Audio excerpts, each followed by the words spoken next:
Umndeni kasomabhizinisi odlule emhlabeni ngomgqibelo umnumzane Jabulani Zama obedume ngomJ noma-ke ngojigamani uthukuthele uganunu wabo ngesenzo senyanga edumile eThekwini. Umnumzane Zama okwakhe Nzama edume ngo-King Bhaka engene ezinkundleni zokuxhumana yadalula izinto ezishaqisayo ngomJ nomndeni wakhe.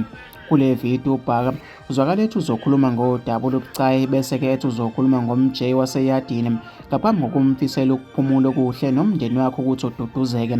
Wayengenza wethu le video-ke sinawo kule channel, soyifaka lapha kwi-first comment uzokwazi ukuthi-ke uzwele. Ngifisa ukuthi ngizwe uvo lwakho nombono wakho ukuthi wena ucabangani-ke ngale video ethe-ke yasho-ke ngoBhaka. Masikukhela phezulu, uBhaka uveze ukuthi umJ wathatha-ke isigubhu ethemba ukuthi sizomsiza, waxoxela kamakhosikazi wakhe abengahambisana nalesi nqumo. Uthi-ke lento beyingazile-ke kuzomphakamisa umJ, kodwa-ke beyizomcekela phansi ngoba-ke umJ unedlozi-ke eliqinile elinguyise.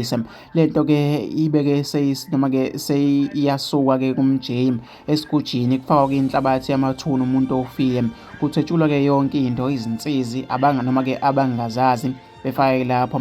umJ-ke wathatha-ke yonke-ke lento. Wayengenza wethu mina ngifisa ukuthi ngizwe uvo lwakho. Le video ngizoyifaka lapha kwi-first comment bese-ke uyangitshela ukuthi wena ucabangani ngalento eshiwo-ke yenyanga ey'nkundleni zokuxhumana.